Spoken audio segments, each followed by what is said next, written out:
And now it's time for a Geek Speak with GK Technologies, Sarah and Jody.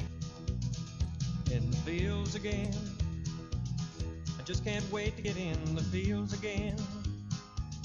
The life I love is spreading potash for my friends, and I can't wait to get in the fields again. No, I can't wait to get in the fields again. Welcome back to another episode of Ag Geek Speak, where I am joined with my co-host Sarah Levis and GK Technologies' own Travis Yeik. And in this part 2 of our episode about artificial intelligence, we are going to continue our excellent conversation that we started last week, where Travis helped us define what artificial intelligence is, what its history has been, and kind of like what its limitations are. And we thought for this episode, we're going to go into more depth about, what AI tools are here now and how could they help us be more efficient as agronomists and farmers, because there's a lot of capacity for AI to do that.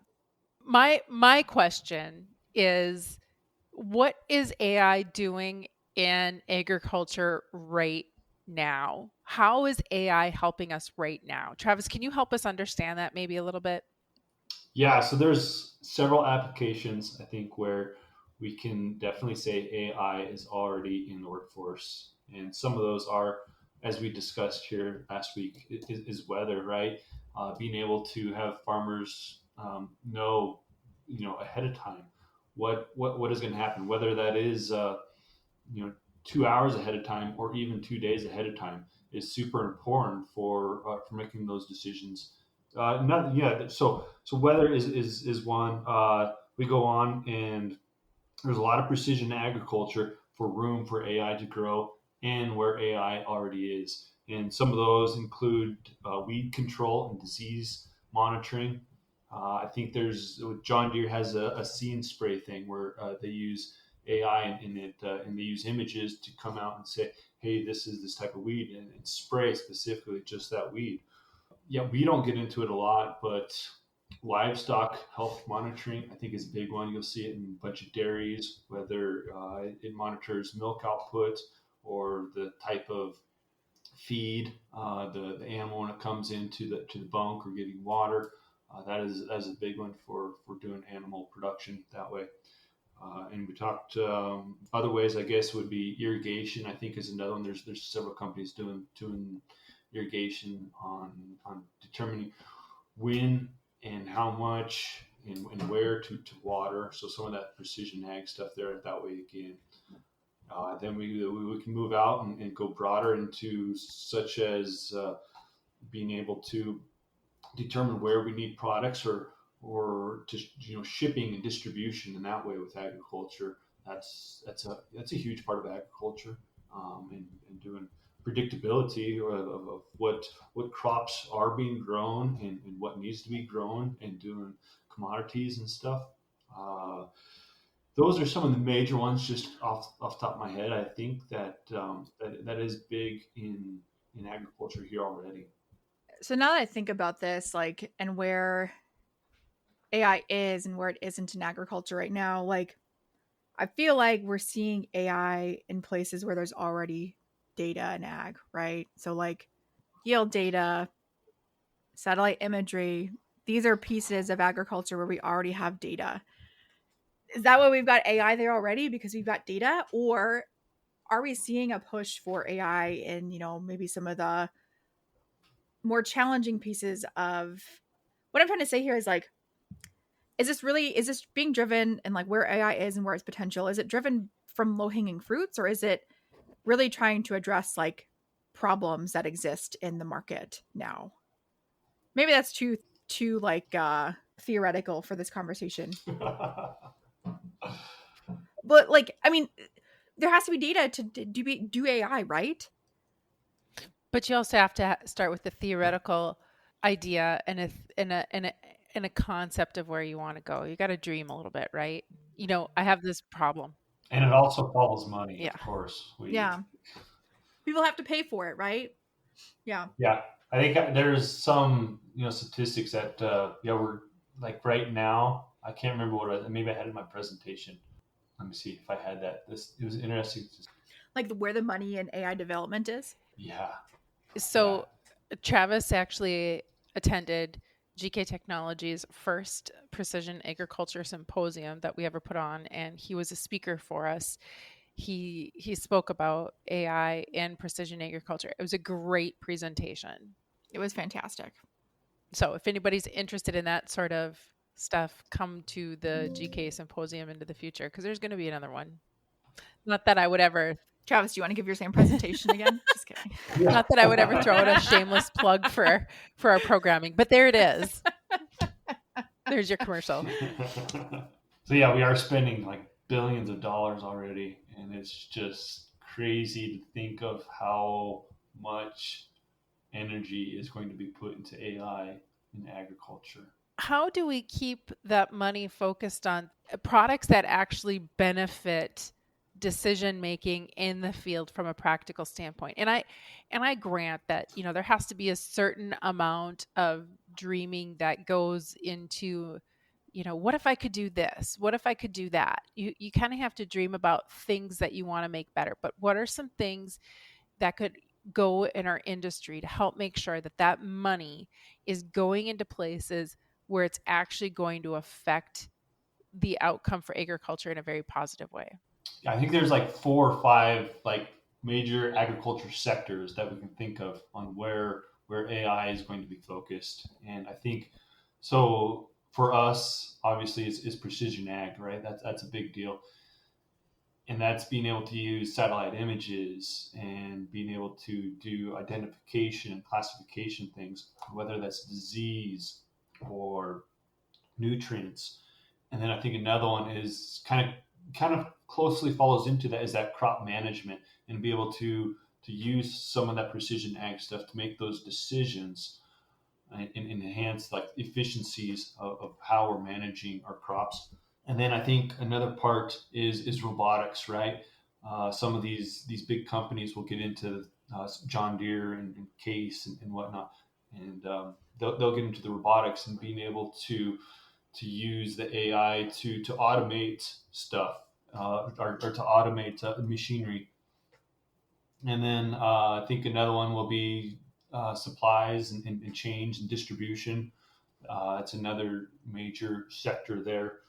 I guess we could include livestock, even though we are in the part of the different part of agriculture is what we're dealing with. And then I think the very last one would be some of these other companies, such as Monsanto. Say Bayer. Bayer. Say Bayer, yeah. Sorry. Monsanto doesn't exist anymore.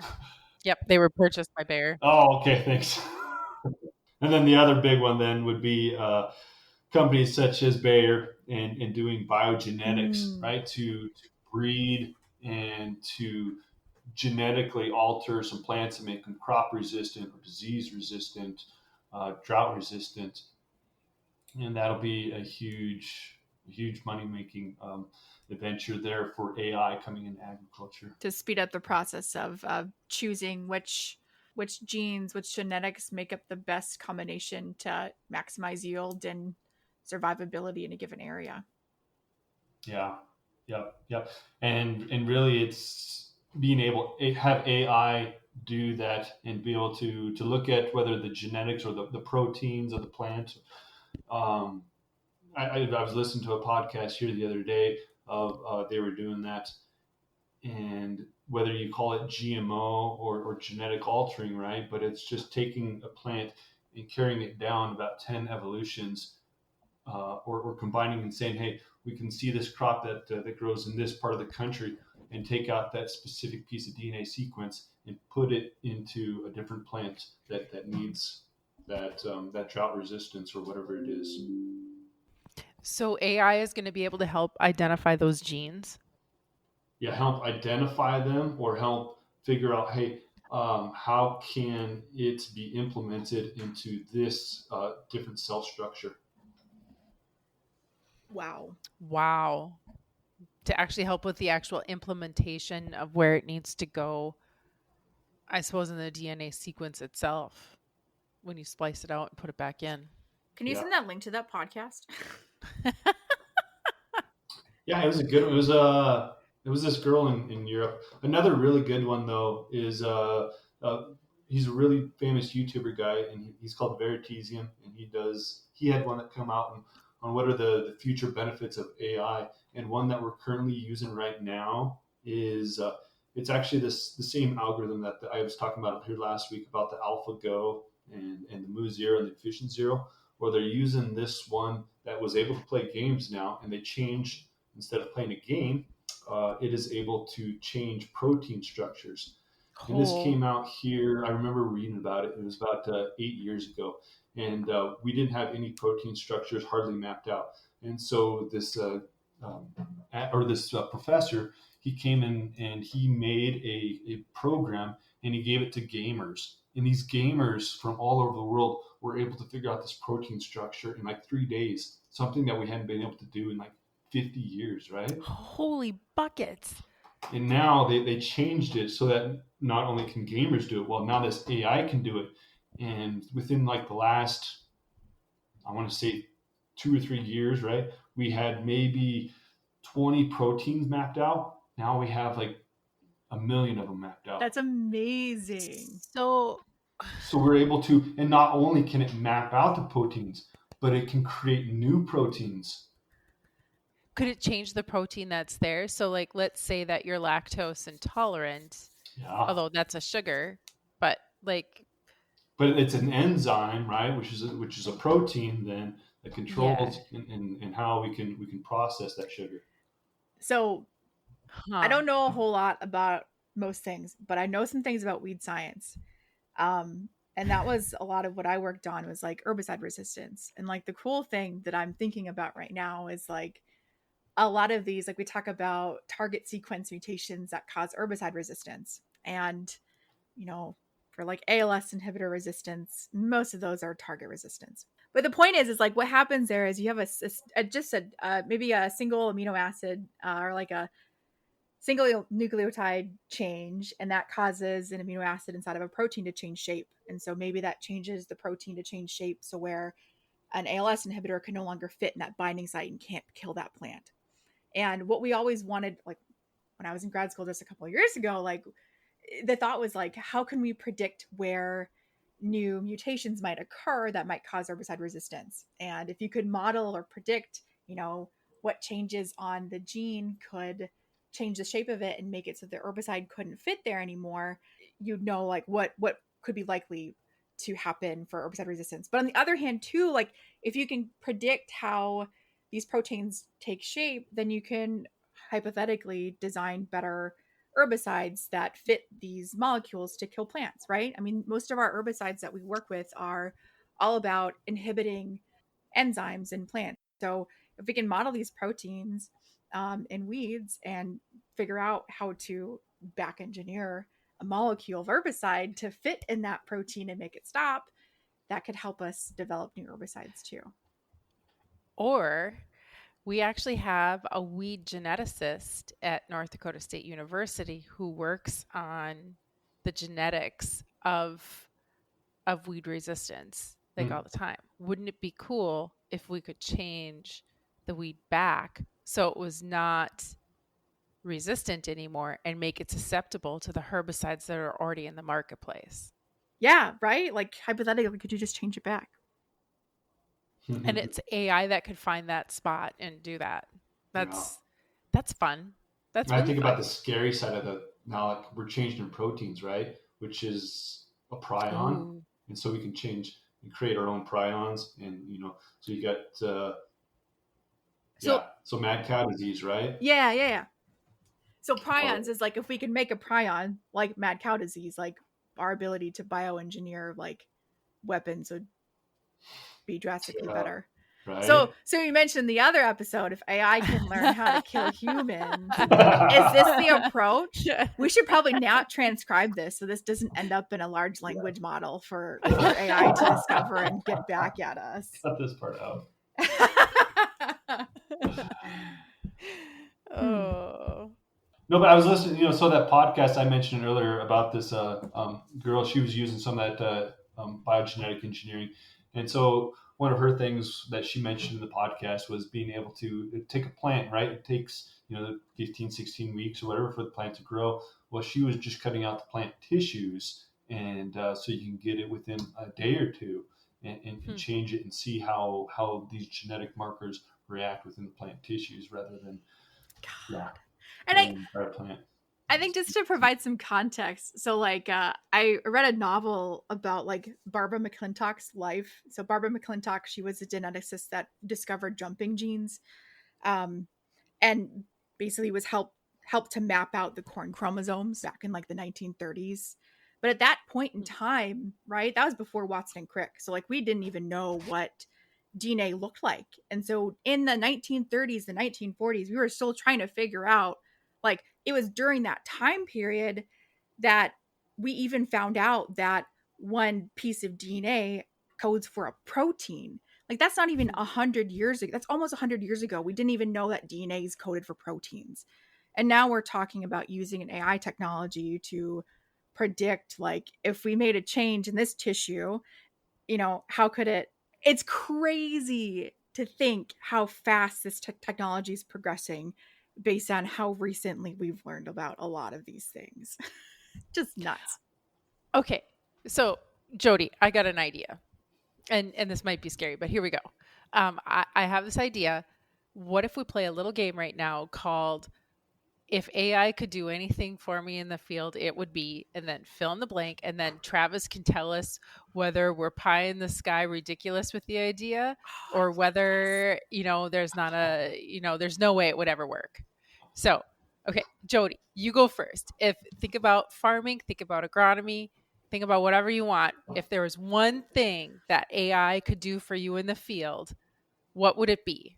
It would be profit maximization decisions at the beginning of the year. Help me decide what herbicides, what mix of crops, given like market conditions, what sets of crops should I grow, given my equipment makeup, given the prices of what I can have and then what I can hire, and then given the possible range of like prices I could get for the commodities at like, there's a lot of variabilities of it, but we'll say I'll give it a data set of like what I think I can market it for. But if they could help me profit maximize and help me with that decision making, that's what I'd want it for. Okay. I think that's definitely coming, right? One of those algorithms I talked about was mu zero and efficient zero, and what they do specifically is they look not only at the reward now with this observation, but it plans it out. So 30 steps ahead, what will my reward be? And so if it can, and then also the other part of the model is saying, hey, if we have this observation now and I take this action, what is my next observation going to be? And my next one, and my next one. And so it gets really good at planning the future. And it makes those future rewards based on what is happening and where your current situation is at now. And that's why it does really well. And it does a lot of times better than humans at understanding these very complex models, because it has ran through these simulations millions of times, and it knows, hey, based on this is where the most likely action will be this way, or probability wise, this will be the best outcome based on my decision now. That's fun.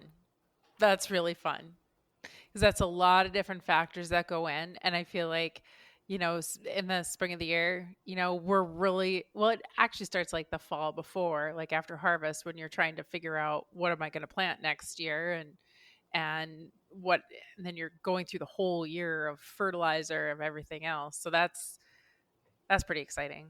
And then obviously the tough part is, as we talked about, is combining all these different decisions and having that data for it to make those decisions. So, the algorithms are being developed, but having that data put together and processed, it could be ways in the future, but I could foresee it happening. And I have a question for later. I'm going to put this on my later notes. Okay. Sarah. Okay. Same question for you. Okay, so this time of the year as an agronomist, we're recording this over like right after Memorial Day weekend. And pretty much if you are an agronomist in North Dakota, Manitoba, Saskatchewan, Minnesota, South Dakota. If you were an agronomist and you've got a four-wheeler, you are putting on probably 100 miles a day right now, at least on your four-wheeler, if not more. It's go time. And one of the parts of scouting crops at this time of the year that I find time consuming and annoying is stand counts. Now, I am aware that we can go out and we can log stand counts with a drone. You know, you can take a picture, it's high detailed. You can get those pictures to a certain extent. Like sugar beets can be really hard if they're in the cotyledon stage because they're so small that even sometimes the resolution isn't good enough on drones, UAS. But what I think would be really great is if we could get accurate stand counts before and after an event, and then have some sort of a decision model in there that can take into effect the previous weather, the future predicted weather, and the market conditions to determine whether we should replant or not. So that is a lot, right? That's like several different systems coming into one. I think about what was we were in grade school and you had the man versus the machine, right? It was this guy digging a tunnel or yeah, for the railroad, and then he had a machine and he was trying to beat the machine. You guys remember what that was called? No. Oh, okay. Maybe this Anyhow, was a Wyoming thing. no. You're younger than me too. I mean, when I was in elementary school, we had Apple II computers with basic language. I'm gonna look this up real quick just because I'm curious. I know you guys The have heard this. the chalk all looked pink when I got back to my classroom after computer class because of the green screen on the computers. Oh yeah, and by the way, we actually had chalkboards with chalk, Oh, I went not whiteboards. I went to an elementary school that had about 50, 60 kids total. So yeah, all we could afford were Apple computers and chalkboards too. Then I moved. Mm-hmm. There And we look go. at how we It's turned The out, Legend Jody. of John Henry. What was it called, Travis? So it's the Legend of John Henry, and it was this drill that could drill faster than any man, and was drilling through a tunnel, and so he went and said, you know what, we don't need these machines. These machines are going to replace us, right? I can beat this machine, and so he went up against this machine, and I believe I'm trying to remember the outcome, but I think he lost. But it's the same thing, right? We like I'm thinking about automation and how we have assembly lines, right? When they came, and I think a lot of people were scared at that time too that assembly lines are going to replace jobs, and in a lot of cases they did. And I think AI with robots, I think they could be there someday where they take over these processes. It's just an assembly machine that can move around, and so whether you're pitching hay or doing manual labor tasks, fixing fence and stuff like that, I think you could have an AI someday that has the ability to move and make these very simple task-oriented decisions on putting a post in the ground or doing this or doing that. And I think in this case, it could be, in your example, driving a four-wheeler out to this place or a drone, flying a drone out to this location and being able to make these tasks and bring back the data for some of these tasks. And I think once that happens, then AI will be able to be carried along quite a ways because now we have that data that is being automatically generated by robots or by AI itself, and it just compounds, right, even more and more. And already, who knows when that's going to happen? That could be 50 years down the road. I don't know. But you know, robots and AI are getting a lot more intelligent even now. And so, yeah, if we have a moving assembly line that can do manual tasks like that, and then being able to come in and process that data, which we are already doing in some sense, you know, with satellite imagery or aerial imagery, and processing that data to make decisions. I feel like it could be. That is a lot farther away, though. It may not be in our lifetime, but yeah, someday I think it could be. That's, you brought up, robots would collect the data instead of having to rely on humans to collect the data. I never thought about that, right? How fast or like how much better will AI models get when they don't have to rely on imperfect humans to collect data, but they can just rely on robots to collect data? That's interesting because that's what, I keep thinking back to, like, someone that did a research project in grad school. Like, it's not easy to collect good data. Like, it's a hard It's a process. lot of it's a lot of resources. It's a lot of Yeah. time. And Yeah, a lot. Yeah, and as you said, it has to be yeah, accurate, right? So you have one person that does it here versus another person that does it over there, and they're going to do things entirely yeah. different ways. And maybe I think that leads into my next question too, is like, okay, so in order for all of us, because at the end of this, like, I'll just cut to the chase and say, I don't think that AI will replace agronomists or farmers anytime soon.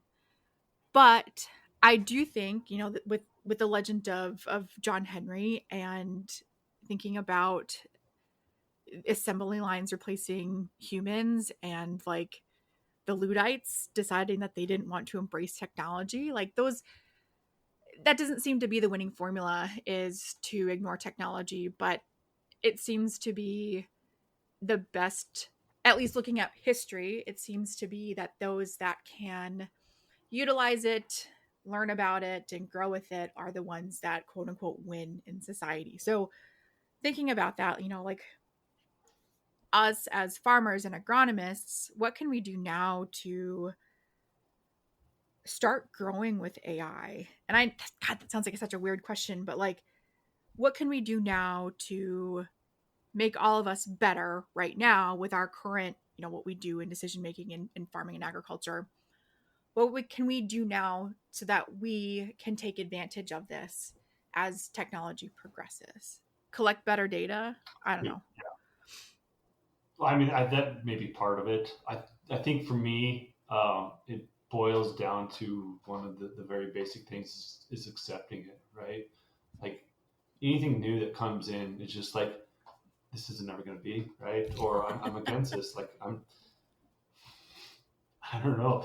It took me. It was probably 10 years after your smartphone came out that I had a smartphone. It's been within maybe the last 8 years I switched from a flip phone. I'm Even though I'm a developer, I am kind of anti-technology in a lot of ways. Do you think that's just because you're skeptical of new technology that's coming out? Do you think it's because you question the validity of what the claims are, or what? And the reason I ask that is because we find this in farming all the time, where so for example, we had auto steer. Well, it wasn't that long ago, and I remember my dad's generation saying, who is so lazy that they can't drive their own tractor, and why would you ever not want to drive your tractor? And now, like, honestly, most farms right around here in North Dakota, they usually have God bless him, but a retired guy that wants to come out and do tillage. Well, part of that tillage application is going to involve auto steer. And if the auto steer quits, that guy is calling and he's going to be like, hey, I don't know what to do. The auto steer isn't working. It's like, it's all right. Grab the wheel and drive. What? No. Yes. And so I think yeah. How do we handle that skepticism? But I think what you bring in is great point is the cost of what it is, right? Not just the financial cost of it. I mean, that is a huge deal. Like, does using this technology offset what I would be doing otherwise? Does getting that that RTK GPS and using it to for spraying or for auto steer, does that offset my cost of what this technology is and using it, or the support if it breaks down, right? You have to have somebody there that can give you the support and know to use that technology, and that's another turnaround as well, I think. And with AI for now, or even in the near future, we're going to need that human oversight. So even with a robot, I would think if you had one, you're not just going to let that thing go and terrorize the farm and all your animals. you're going to have someone watching it and making sure that what it is doing is right. Because if it breaks something, that could be way more costly than what it's actually even worth. That's a really good point. And, going back to the auto steer example, yeah, we're getting to have some autonomous tractors in the field, but, we don't have the operator that far away. And I realize we're getting further away from it to the point where we can trust it. But think about how long auto steer has been in a tractor to get to this point. And it's not like it's driving down the highway, going between fields. And in some instances, with the grain cart, that tractor with the grain cart behind it is not loading the truck. It's just going over to the docking area, and then the truck pulls in, and then the truck driver gets out and jumps in the grain cart and loads that. So it has taken us so long to get to this point in the whole concept of autonomous tractors. So the idea that we're not going to have oversight in AI, at least for a while, blows my mind. I mean, we're going to have that. Yeah. That's such a great point, Sarah. Well, and Travis kind of brought that point up. But, another question that kind of goes with this is it feels like, Travis, when we visit about what you're doing with AI, you are actively training or teaching that AI model how to do something. So it has to learn.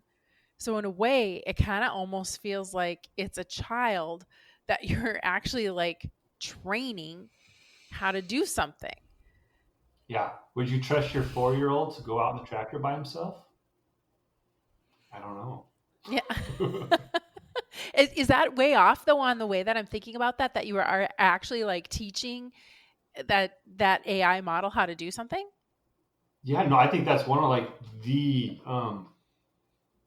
one of the cruxes, I guess, in teaching AI is that we are teaching every AI from infant stage, right? And there's not an AI that's already like 10 years old that we can just, hey, okay, now teach it to do this and teach it to do that and make these connections. And I think that's part of the point, or one of the struggles with AI. And I don't see this perhaps happening in then, I don't know, let's say the next 20, 50 years even, of being able to make these important decisions that humans do that require this oversight. Imagine what this is going to be like when AI reaches its teenage years and young 20s, when it's going to make a few bad decisions along the way. Oof, tomato, huh? Yeah. Prions. Just kidding.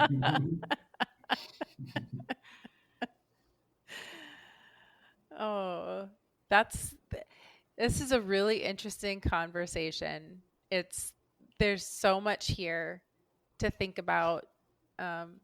Hopefully AI is going to be a great thing for agriculture into the future. But it really does sound like it is up to us as humans to decide what that's going to look like, how we train it, and how we choose to incorporate it into our daily lives. Travis, I want to thank you so much for this great conversation. The last 2 episodes that we've done here, this one and the one before, just it was very insightful and there was a lot of thoughts. So thank you for that. Jody, as always, it's super fun to co-host with you. And I guess with that, at GK Technology, we have a map And an app for that. No, I can't wait to get in the fields again.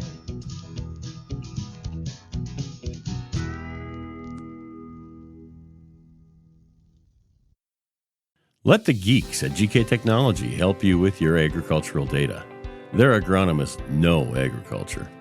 When it comes to creating soils and zone maps to maximize yields in your fields, you can trust the people with decades of experience in site-specific agriculture.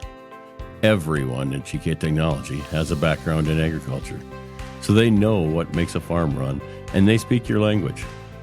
The geeks at GK Technology have a map and an app for that.